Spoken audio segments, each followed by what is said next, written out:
အဲ့ဒီနောက်မှာတော့ sorry စီးလာတဲ့ဘတ်စကားဟာရုတ်တရက်မတော်တဆမှုတစ်ခုနဲ့ကြုံတွေ့ခဲ့ရပါတယ်အကြောင်းကတော့မိုးရွာနေပြီးလမ်းတွေကချောနေတဲ့ပြင်တခြားရင်တစီရဲ့ဘီးတွေပြုတ်ထွက်သွားတာကြောင့်လမ်းပေါ်မှာမောင်းနေနေတဲ့ကားတွေဟာတစီပြီးတစီတိုက်မိကုန်ကြလို့ပါပဲရေတွက်လို့မရနိုင်တဲ့လူများပြားတန်ရာရပြီးတေဆုံးခဲ့ကြရတယ်လို့ဘတ်စကားမောက်သွားခဲ့တာကြောင့် sorry ဟာလည်းတတိမင်မျောတဲ့အခြေအနေကိုရောက်ရှိသွားခဲ့ပါတယ်သူမကိုကုသဖို့အတွက်ပြန်လည်တန်ဆွမ်းရေးဆေးရုံကိုခေါ်ဆောင်သွားခဲ့ကြပါတယ်။ဦးကျင်ဟာ sorry ရဲ့ကြောကိုအိမ်မှာချိတ်ထားတဲ့လက်ချမ်းပုံစံတော့ချိတ်ကိုမတော်တဆဆွဲမိသွားခဲ့လို့အဲ့ဒီဘတ်စကားနောက်ကိုအသေးတန်လိုက်ခဲ့ရတာပါ။ sorry ရဲ့ကားအစီအစဉ်ဖြစ်တာကိုကိုယ်တိုင်မျက်မြင်တွေ့လိုက်ရတာကြောင့်သူဟာကိုပြင်းပြင်းထန်ထန်ပြစ်တင်စိတ်တွေဝင်လာခဲ့ပါတယ်။ sorry အခုလိုမတော်တဆမှုဖြစ်ခဲ့ရတာဟာနောက်မှတိုင်မှာဆင်းဖို့သူ့ကိုတတိပေးခဲ့တာကြောင့်ဖြစ်ပြီးအဲ့ဒါကြောင့်လည်းသူမဟာကားပေါ်မှာဆက်ရှိနေခဲ့တာဖြစ်ပါတယ်။ဦးကျင်ဟာစိတ်ဝိညာဉ်ပျောက်ဆုံးသွားတယ်လို့မိုးရဲရဲထဲမှာလမ်းလျှောက်နေခဲ့ပါတယ်။ TV မှာလည်းအဲ့ဒီရင်တိုင်းမှုအကြောင်းသတင်းထုတ်ပြန်နေခဲ့ပြီးတေဆုံးသွားသူတွေရဲ့စီးရင်ထဲမှာ sorry ရဲ့နာမည်ဟာရုတ်တရက်ပေါ်လာခဲ့ပါတယ်။အဲ့ဒီချက်ဟာဦးကျင်ရဲ့စိတ်ကိုပိုပြီးတော့ကြေကွဲဝမ်းနည်းစေခဲ့ပြီးဘယ်တော့မှမေ့ဖြောက်လို့မရတဲ့အထိဖြစ်သွားစေခဲ့ပါတယ်။မျက်စိတမိတ်အတွင်းမှာပဲ73နှစ်ဆိုတဲ့အချိန်လေးကုန်ဆုံးသွားခဲ့ပြီး sorry ဟာဆေးရုံကုတင်ပေါ်မှာလဲလျောင်းနေသေးပါတယ်။ဆေးရုံထဲမှာတစ်စုံတစ်ယောက်ပြီးခတ်နေတဲ့ဂီတကန်ကိုသူမကြားလိုက်ရတဲ့အတွက်ဘိုင်အိုလင်တန်ရဲ့အန်ဒါပယ်ဆွမ်းအားကြောင့်သူမနှုတ်လှခဲ့ပါတယ်။သူမဟ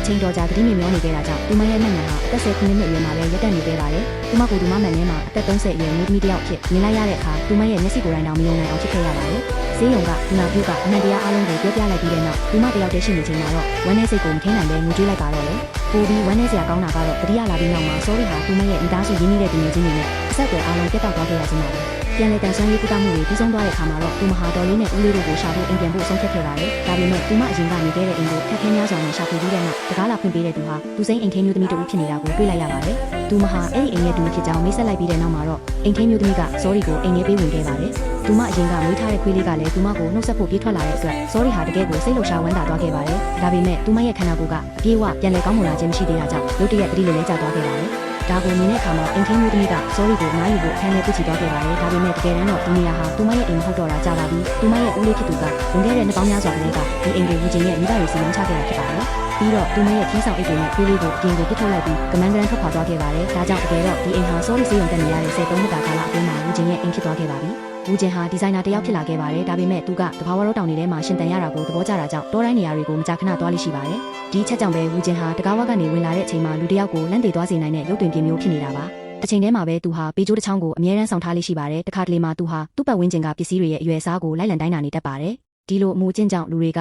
ွေကသူ့ကိုအယူတစ်ယောက်လို့မကြာခဏအထင်မှားတတ်ကြပါတယ်။ဒီနေ့မှာတော့ဦးကျင်ရဲ့သူဖြစ်သူကနွေရာသီကျောင်းပိတ်ရက်မှာဦးကျင်ရဲ့အိမ်ကိုလာလေ့ကျင့်နေခဲ့ပါတယ်။အလုပ်ကနေအိမ်ပြန်ရောက်တဲ့အခါဦးကျင်ဟာသူ့တူကိုရှာဖို့အခန်းထဲကိုတန်းပြေးသွားခဲ့ပါတယ်။ကုတင်ပေါ်မှာအိပ်ပျော်နေတဲ့သူဟာ sorry ဖြစ်နေမှန်းသူမသိတာကြောင့်ကုတင်ပေါ်ကိုတန်းတက်သွားခဲ့ပါတယ်။ရလက်အနေနဲ့ကတော့သူ့ရဲ့သူဖြစ်သူဟာဒီမြင်ကွင်းတစ်ခုလုံးကိုမြင်သွားခဲ့တယ်လို့ sorry လဲစူညံတန်ကြောင့်နိုးလာခဲ့ပါတယ်။ဦးကျင်ကိုမြင်လိုက်ရတဲ့အခါ sorry ဟာကြောက်လန့်သွားပြီးသူ့ကိုလူဆိုးတစ်ယောက်လို့ထင်သွားခဲ့ပါတယ်။သူတို့၃ယောက်စလုံးဇဝေးကြွားဖြစ်သွားကြပြီးတယောက်နဲ့တယောက်ဘယ်သူလဲဆိုတာမေးမြန်းကြပါတော့တယ်။သူမရဲ့ဦးလေးဖြစ်သူလွန်ခဲ့တဲ့10နှစ်ကလေးကပြောင်းရွှေ့သွားခဲ့ပြီဆိုတာကို sorry သိလိုက်ရပြီးတဲ့နောက်စီအိုရင်ဟာဦးကျင်ရဲ့အိမ်ထဲကနေကပြကရထွက်ခွာလာခဲ့ပါတယ်။အဲဒီနောက်မှာတော့သူမဟာသူမရဲ့ဦးလေးဘယ်မှာရှိနေလဲဆိုတာကိုစုံစမ်းမေးမြန်းဖို့ဦးလေးဖြစ်သူရဲ့ကုမ္ပဏီစီကိုအပြေးလွှားသွားခဲ့ပေမဲ့လည်းအဲဒီကုမ္ပဏီဟာလွန်ခဲ့တဲ့အချိန်တော်ကြာကတည်းကနေရာပြောင်းရွှေ့သွားခဲ့ပြီဖြစ်ပါတယ်။ရဲတပ်ဖွဲ့ကလည်းစီအိုရင်ရဲ့အချက်လက်ဒါမှမဟုတ်မိသူမိဝါဖြစ်ကြောင်းသက်သေခံကပြတစ်ခုမှရှာမတွေ့တာကြောင့်ဦးလေးဖြစ်သူကိုရှာဖွေပေးဖို့ညှင်းဆန်ခဲ့ကြပါတယ်။ဒီဖြစ်ပျက်ကစီအိုရင်ကိုစိတ်ပြအားငယ်သွားစေခဲ့ပါတယ်။သူမဟာဆွေမျိုးတွေကိုလည်းရှာမတွေ့မျိုးပြကြီးကလည်းပြောင်းလဲသွားခဲ့ပြီဖြစ်တာကြောင့်ဘယ်ကိုသွားရမှန်းမသိဖြစ်နေခဲ့ပါတယ်။စီအိုရင်ဟာလမ်းမတွေပေါ်မှာတယောက်တည်းရောင်ချာနဲ့ရှောက်သွားနေရင်အမှုသမားတယောက်နဲ့မတော်တဆတိုက်မိသွားခဲ့ပြီးအဲ့ဒီအမှုသမားကသူမကိုခြောက်လန့်လိုက်တယ်လို့ဖြစ်သွားတာကြောင့်တရေတစီတကောင်ရဲ့လိုက်လံဖမ်းဆီးခြင်းကိုခံရတယ်လို့မျိုးဝေးကိုထွက်ပြေးသွားခဲ့ပါတော့တယ်။ပန်းချန်ထဲကပိုက်လုံးလျှော့ကစားစရာအထဲမှာဝင်ပုန်းနေခဲ့ပြီးတဲ့နောက်မှသာသူမဟာဘေးရန်နေရကနေလွတ်မြောက်သွားခဲ့ပါတယ်။ဒီချိန်မှာပဲစီအိုရင်ဟာသူမရဲ့မိဘနှစ်ပါးစလုံးကွယ်လွန်သွားခဲ့ကြတဲ့အဖြစ်အပျက်ကိုတတိယသွားခဲ့ပ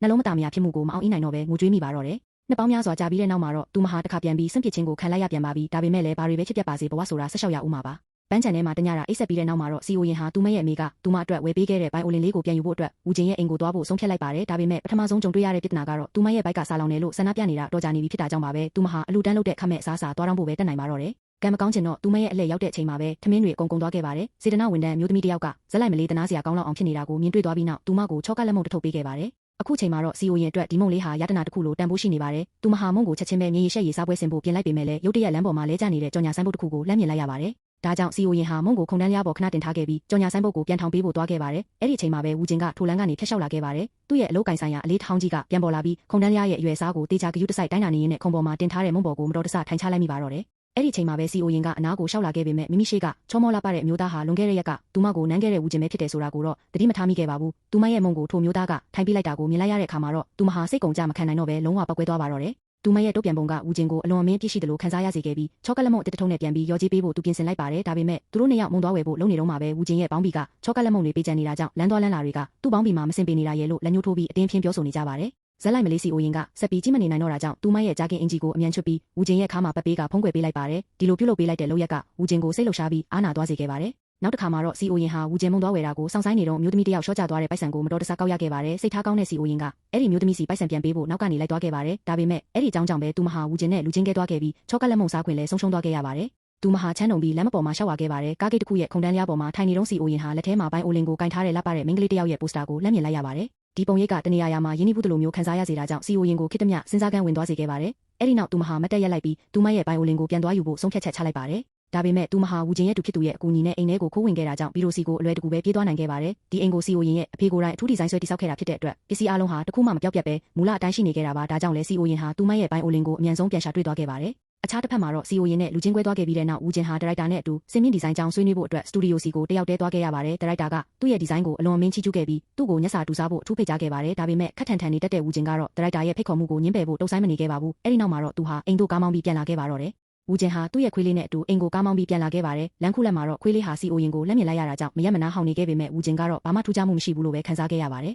်အိမ်ရောက်တဲ့အခါမှာတော့ဦးကျင်ဟာသူ့ရဲ့သူဖြစ်သူရဲ့တားဆီးခြင်းကိုခံခဲ့ရပေမဲ့စီအိုရင်တယောက်အိမ်ထဲကိုခိုးဝင်သွားခဲ့တယ်ဆိုတာကိုတော့လုံးဝသတိမထားမိခဲ့ပါဘူးတန်းကောင်ရအချိန်ရောက်မှသာသူတို့နှစ်ယောက်ဟာဝမ်းနေပက်လက်ငိုကြေးတန်တစ်ခုကိုကြားလိုက်ရပါတယ်သူတို့ဟာကြောက်လန့်တကြားဖြစ်သွားပြီးအိတ်ခမ်းထဲကနေမထွက်ခင်တုပ်တွေကိုအမြန်ဆွဲကြိုက်လိုက်ကြပါတယ်ခွေးလေးရဲ့ဥဆောင်မှုနောက်ကိုလိုက်သွားရင်းဘီရိုရဲကနေတွားသွားပြီးထွက်လာတဲ့စီအိုရင်ကိုသူတို့မြင်တွေ့လိုက်ရပါတယ်ဦးလေးနဲ့သူဖြစ်သူတို့ဟာတရေတစေတကောင်ကိုမြင်လိုက်ရတယ်လို့ထင်မှတ်ပြီးအလွန်အမင်းထိတ်လန့်သွားခဲ့ကြပါတယ်ကံကောင်းချင်တော့ကလေးထင်းမျိုးသမီးကအချိန်မီမိခလုတ်ကိုဖွင့်ပေးလိုက်ပါတယ်အဲ့ဒီခါကျမှသာထို့သူဟာစီအိုရင်ဖြစ်နေမှန်းသူတို့သဘောပေါက်သွားခဲ့ကြပါတယ်ဒါတင်မကသေးပါဘူးဒီဖြစ်ပြက်ကြောင့်ပဲစီအိုရင်ဟာဦးကျင်ဟာလွန်ခဲ့တဲ့ရက်ကသူမကိုနှောက်ယှက်ခဲ့တဲ့ကာမယူကြီးဖြစ်တယ်လို့ဒီနေ့ပဲသူမရဲ့ချောကလက်မုံပေါ်ကိုထိုင်ပြလိုက်တဲ့သူဖြစ်နေမှန်းသိရှိသွားခဲ့ပါတော့တယ်ကလေးထင်းမျိုးသမီးဟာစီအိုရင်အတွက်စားစရာတွေအပြည့်အစုံနဲ့စားပွဲတစ်ဝိုင်းကိုအလိုက်တတိပြင်ဆင်ပေးခဲ့ပါတယ်ဒီချိန်မှာပဲစီအိုရင်ကဦးကျင်ရဲ့အိမ်ထဲကိုဘာကြောင့်ခိုးဝင်ခဲ့ရလဲဆိုတဲ့အကြောင်းရင်းနဲ့ခွေးလေးကိုငရုတ်ပိုတွေဘာကြောင့်ကျွေးခဲ့ရလဲဆိုတာကိုအားလုံးကိုပြောပြလိုက်ပါတယ်ဒီအကြောင်းအရာကဦးကျင်နဲ့ယူချန်တို့ကိုအလွန်မင်းအံ့အားသင့်သွားစေခဲ့ပါတယ်ခွေးလေးဟာတကယ်တော့သူ့ရဲ့တခင်ဟောင်းကိုပြန်မမိနေခဲ့တာကိုသူတို့အခုမှပဲသိလိုက်ရလို့ပါအဲ့ဒီနောက်မှာတော့ဦးကျင်ဟာစီအိုရင်ကိုအိမ်ထဲကနေအေးဆက်ဆက်နင်ထုတ်ခဲ့ပါတယ်ဒါပေမဲ့သူ့ရဲ့အကြံစီကိုကလေးထင်းမျိုးသမီးနဲ့ယူချန်တို့ကပြင်းပြင်းထန်ထန်ကန့်ကတ်ခဲ့ကြပါတယ်သူဟာလူစိမ့်စိတ်ထားရှိဟန်ဆောင်ပြီးလှည့်ထွက်သွားခဲ့ကစီအိုရင်ကလည်းအဲ့ဒီနေရာမှာပဲဆက်ပြီးခက်တီတီနေထိုင်နေခဲ့ပါတယ်စားတောက်ပြီးတင်းတိမ်သွားခဲ့ပြီးတဲ့နောက်မှာတော့စီအိုရင်ဟာအိမ်မပြောနိုင်တာကြောင့်ခွေးလေးကိုခေါ်ပြီးခြံဝင်းထဲမှာထိုင်ဖို့ထွက်လာခဲ့ပါတယ်သူမဟာလမင်းကြီးကိုလမ်းဆွဲဖို့စူးစမ်းနေတယ်လို့မျိုးသူမရဲ့လက်ကိုတဖန်ပြန်သုံးလိုက်ပြန်ပါတယ်ဒါဟာသူမငယ်ငယ်တုန်းကအလွန်နဲ့တက်ခဲ့တဲ့လုပ်ရတစ်ခုဖြစ်ပါတယ်တိုက်ဆိုင်စွာပဲယူချန်ဟာဒီချိန်မှာသူမကိုရှာဖွေဖို့ခြံဝင်းထဲကိုရောက်လာခဲ့ပါတယ်သူတို့နှစ်ယောက်ဟာအတူတူထိုင်ပြီးစကားစမြည်ပြောဆိုခဲ့ကြပါတယ်စီအိုရင်ကသူမရဲ့ငယ်စဉ်ကလေးဘဝဇလန်းတွေအားလုံးကိုသူ့ကိုပြောပြခဲ့ပါတယ်ဒီဇလန်းတွေကယူချန်ကိုစီအိုရင်ပေါ်အနေငယ်တနာစိတ်ဝင်သွားစေခဲ့ပါတယ်နောက်တနေ့မနက်မှာတော့စီအိုရင်ဟာသူမရဲ့ပိုင်းအိုလင်ကိုကြောမှာလွဲပြီးဦးကျင်ရဲ့အိမ်ကနေထွက်ခွာဖို့ပြင်ဆင်နေခဲ့ပါတယ်အဲ့ဒီချိန်မှာပဲတိုက်တိုက်ဆိုင်ဆိုင်မျိုးသားအချို့ဟာအိမ်ကိုလာရောက်ကြည့်ရှုဖို့ရောက်ရှိလာကြပါတယ်ဦးကျင်ရဲ့အဖေကဒီနေရာကိုရောင်းချဖို့စီစဉ်နေတာဖြစ်ကြောင်းသိလိုက်ရပါတယ်ဒီချက်ကစီအိုရင်ကိုအလွန်မင်းစိုးရင်ပူပန်သွားစေခဲ့ပါတယ်သူမဟာအမြန်ပြေးသွားပြီးဦးကျင်ကိုဒီအိမ်ကိုမရောင်းဖို့တောင်းပန်ခဲ့ပါတယ်ဒါပေမဲ့ဦးကျင်ကတော့သူမကိုညှင်းပယ်ဖို့တုံ့ဆိုင်းမနေခဲ့ပါဘူးဘာမှမတက်နိုင်တော့တဲ့စီအိုရင်ဟာအိမ်လာကြည့်တဲ့သူတွေနောက်ကိုသာလိုက်လံတားဆီးနိုင်ပါတော့တယ်သူမထွက်သွားတာကိုမြင်တော့ခွေးလေးကလည်းသူမနောက်ကိုအမြန်ပြေးလိုက်သွားခဲ့ပါတယ်ရလက်အနေနဲ့ခွေးလေးဟာမော်တော်ဆိုင်ကယ်တစ်စီးနဲ့တိုက်မိလူနီးပါးဖြစ်သွားခဲ့ပါတယ်ကံကောင်းထောက်မစွာပဲစီအိုရင်ကအချိန်မီပြေးဝင်သွားခဲ့ပြီးအဲ့ဒီလိုနည်းနဲ့ခွေးလေးကိုကယ်တင်နိုင်ခဲ့ပါတယ်ဒါပေမဲ့အဲ့ဒီအကြောင်းကြောင့်ပဲသူမရဲ့နှာခေါင်းမှာဒဏ်ရာရရှိသွားခဲ့ပါတယ်ဒီမြင်ကွင်းကိုဦးကျင်နဲ့ယူချန်တို့လည်းမြင်တွေ့သွားခဲ့ပါတယ်ယူချန်ဟာသူမအတွက်အလွန်စိတ်မကောင်းဖြစ်ရတာကြောင့်စီအိုရင်ကိုဒီအိမ်မှာဆက်နေခွင့်ပြုဖို့ဦးကျင်ကိုစတင်တောင်းပန်ပါတော့တယ်ဒါပေမဲ့သူရရှိခဲ့တာကတော့ဦးကျင်ရဲ့အေးဆက်ဆက်ညှင်းပယ်မှုသာဖြစ်ပါတယ်ဒီချိန်မှာစီအိုရင်ဟာအနီးနားမှာပုံအောင်နေခဲ့တာပါဒီစကားတွေကိုကြားရတဲ့အခါမှာတော့စီအိုရင်ဟာရှေ့ကိုရှောက်လာပြီးဦးကျင်ကိုမေးမြန်းလိုက်ပါတယ်စီအိုရင်ရဲ့တနာစရာကောင်းတဲ့အခြေအနေကိုမြင်တွေ့ရတဲ့အခါမှာတော့ဦးကျင်ရဲ့စိတ်ဟာဒီချိန်မှာအနှဲငယ်ပျော့ပြောင်းသွားခဲ့ပါတယ်ယူချန်ရဲ့နားချမှုအောက်မှာတော့ဦးကျင်ဟာနောက်ဆုံးမှာဆုံးဖြတ်ချက်တစ်ခုချမှတ်လိုက်ပါတယ်သူဟာစီအိုရင်ကိုစာအုပ်စင်နောက်ွယ်ကအခန်းထဲမှာနေထိုင်ခွင့်ပြုဖို့သဘောတူလိုက်ရုံတင်မှကပဲအိမ်ချမ်းမြေကျိုးဆောင်ကုမ္ပဏီကိုလည်းအိမ်ရောင်းချမဲ့ကိစ္စဆွေးနွေးဖို့အတွက်သူ့ကိုတစ်လအချိန်ပေးရန်ပြောကြားလိုက်ပါတော့တယ်စီအိုရင်ကိုဦးကျင်ရဲ့အိမ်မှာယာယီနေထိုင်ခွင့်ပြုလိုက်ပြီးတဲ့နောက်မှာတော့ဒေါက်တာဟွန်းထေးဟာသူမကိုရှာဖွေဖို့ဒီနေရာကိုရောက်လာခဲ့ပါတယ်ဒီဆရာဝန်ဟာသူတို့ကလေးဘဝကလေးကစီအိုရင်ပေါ်သဘောကျခဲ့သူဖြစ်ပါတယ်ဒါကြောင့်စီအိုရင်တယောက်တတိမင်မျောသွားခဲ့ပြီးတဲ့နောက်မှာတော့ဒီဖြစ်ပျက်ကသူ့ကိုဆရာဝန်တယောက်ဖြစ်လာဖို့ပုံမတွန်းအားပေးခဲ့တာဖြစ်ပါတယ်အခုအချိန်မှာဒီနေရာကိုပြန်လာခဲ့ရင်သူဟာစီအိုရင်စီကိုတကယ်ပဲတွားရောက်တွေ့ဆုံခြင်းခဲ့တာဖြစ်ပေမဲ့စီအိုရင်ဟာလွန်ခဲ့တဲ့အချိန်ကတည်းက